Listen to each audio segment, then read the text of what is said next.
तो आज हम बात करने वाले हैं उस बड़ी खबर के बारे में जिसने इंडिया के हजारों आईटी एम्प्लॉयज की नींदें उड़ाकर रख दी है। अब जरा सोचिए, एक तरफ कंपनी कर रही है दुनिया की सबसे बड़ी एआई डील्स, ओपन एआई जैसे दिग्गजों के साथ हाथ मिला रही है, और दूसरी तरफ इंडिया में हजारों लोगों को जॉब से फायर कर दिया गया। जी हाँ, यहाँ बात कर रहे हैं ओरेकल की। क्या है पूरा मामला, चलिए आपको सब कुछ डिटेल में समझाते हैं। हेलो एंड वेलकम, मैं हूं आपके साथ प्रेरणा कौशिक और आप देख रहे हैं एनबीटी इंटरनेशनल। ओरेकल ने इंडिया में अपने करीबन 10% एम्प्लॉयज को अचानक ले ऑफ कर दिया, और ये सब हुआ ठीक उस वक्त जब कंपनी के सीईओ ने अमेरिका के राष्ट्रपति डोनाल्ड ट्रंप से मुलाकात की, और उसके बाद ओपन एआई के साथ $multi-billion डील साइन हुई। अब ये सब कोइंसिडेंस है या फिर कुछ बड़ा गेम चल रहा है? तो आइए आपको पूरी कहानी 5 पॉइंट्स के जरिए डिटेल में समझाते हैं। पहला पॉइंट आता है इसमें, ओरेकल का इंडिया में बहुत बड़ा प्रेजेंस है। बेंगलुरु, हैदराबाद, चेन्नई, मुंबई, पुणे, नोएडा, कोलकाता, हर जगह इसके ऑफिस हैं। करीबन 28,824 लोग इंडिया में काम करते हैं। अब जब 10% की छटनी हुई है, 10% लोगों को फायर किया गया है, तो इसका मतलब हजारों लोग इससे प्रभावित हुए हैं। सबसे बड़ा झटका software development, cloud services and customer support वाले एम्प्लॉयज को लगा है।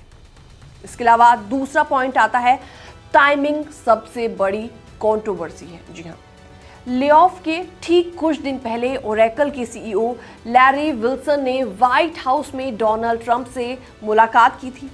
मीटिंग में domestic hiring, data security and US tech jobs पर बातचीत हुई थी, और फिर तुरंत बाद ओरेकल ने ओपन एआई के साथ एक हिस्टोरिक डील कर लिया, जिसके तहत ओपन एआई का ह्यूज एआई डेटा अब ओरेकल के डेटा सेंटर्स पर रन होगा।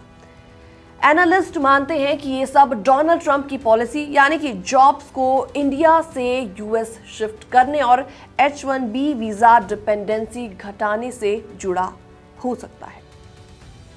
तीसरा पॉइंट आता है, सिर्फ इंडिया ही नहीं बल्कि अमेरिका, कनाडा एंड मैक्सिको में भी लेऑफ्स हुए हैं। सिएटल में 150 से ज्यादा एम्प्लॉयज को निकाल दिया गया है। मैक्सिको में भी इंडिया जितना बड़ा कट हो सकता है। यानी ये रिस्ट्रक्चरिंग ग्लोबल लेवल पर हो रही है और एम्प्लॉयज हर जगह काफी ज्यादा पैनिक में है। इसके अलावा चौथा पॉइंट आता है, असल में ये ट्रेंड अब हर टेक कंपनी में देखने को मिल रहा है। एआई की रेस इतनी तेज हो चुकी है कि कंपनी अरबों डॉलर डेटा सेंटर्स और हाई एंड इंफ्रास्ट्रक्चर्स पर खर्च कर रही है। माइक्रोसॉफ्ट ने इस साल 15,000 जॉब्स कट की है। अमेजन और मेटा ने भी हायरिंग काफ़ी ज़्यादा स्लो कर दी है। ओरेकल का OpenAI deal Stargate project से जुड़ा हुआ है, करीबन $500 बिलियन का मेगा एआई प्रोजेक्ट, जिसके लिए यूएस में 4.5 गीगावाट तक डेटा सेंटर्स पावर चाहिए। और इतनी बड़ी इन्वेस्टमेंट के लिए कहीं ना कहीं वर्कफोर्स कट करना पड़ रहा है। इसके अलावा पांचवा और सबसे इंपॉर्टेंट पॉइंट भी जान लीजिए, इंडिया हमेशा से ओरेकल का टैलेंट हब रहा है। यहां से न सिर्फ सॉफ्टवेयर एंड सपोर्ट चलता है बल्कि क्लाउड बिजनेसेस भी ग्रो करते हैं। कंपनी ने टायर 2 और टायर 3 सिटीज जैसे कि जयपुर, भोपाल, चंडीगढ़ एंड तिरुवनंतपुरम तक एक्सपेंशंस किया था, लेकिन अब के लेऑफ एम्प्लॉयज की मोराल तोड़ सकते हैं। दूसरी तरफ ओरेकल यूएस में सिलेक्टिवली हायरिंग कर रहा है, जिससे साफ है कि फोकस अब इंडिया से हटकर यूएस शिफ्ट हो रहा है। तो ये थी पूरी कहानी ओरेकल का एआई में भारी इन्वेस्टमेंट, ट्रंप से मुलाकात और ओपन एआई के बाद अचानक आया लेऑफ का भी, जिससे सबसे बड़ा झटका इंडिया को लगा है। अब सवाल यहां पर यह उठता है कि क्या ये सिर्फ कॉस्ट कटिंग है या फिर डोनाल्ड ट्रंप का दबाव, और इंडिया जैसे कंट्री के लिए इसका फ्यूचर आखिर क्या होगा?